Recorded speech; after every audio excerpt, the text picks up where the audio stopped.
मेहमान आने वाले थे, चावल बनाने थे। घर में देखा बासमती चावल कम पड़ गए, पड़ोस में गए, लेके आए, पकाने रख दिए। थोड़ी देर बाद देखा तो कुछ तो पूरे पक गए हैं और कुछ चावल उसमें आधे कच्चे हैं। अब क्या करें, क्या खिलाए? ऐसा हुआ तो हुआ क्यों, बता सकते हो?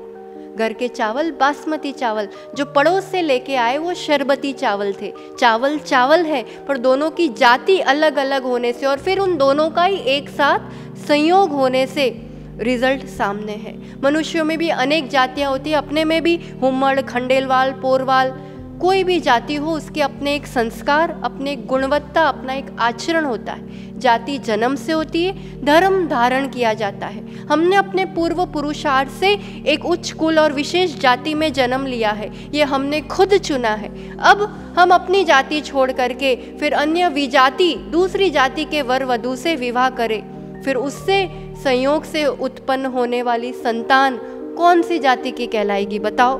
शारीरिक, मानसिक, बौद्धिक, स्पिरिचुअल हर स्तर से निश्चित रूप से वो एक कमज़ोर व्यक्तित्व होता है। हमें लगता है क्या फ़र्क पड़ता है, इंसान ही तो है, ये तो सब पुराने ज़माने की बातें है, पर ऐसा नहीं है। It's true all time.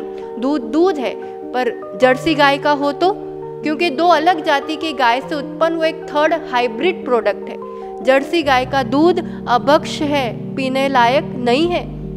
80 से 90% विजाति विवाह फेल ही होते हैं। कदाचित हो कि कभी सामने वाला इंसान बहुत अच्छा हो तो वो मित्र तक ठीक है, पर विवाह नहीं, क्योंकि इससे हमारी आगे की संतति दूषित होती है।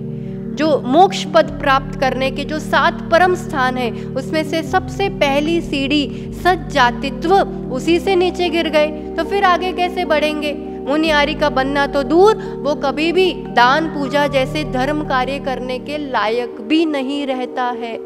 युवक युवतियों, इसलिए क्लियर विजन हो, दृढ़ निश्चय हो कि या तो पूर्ण ब्रह्मचर्य हो या फिर विवाह हो तो अपनी जाति में ही हो, ताकि किसी भी रिश्ते में आगे बढ़ने से पहले एक मर्यादा और सावधानी बनी रहती है।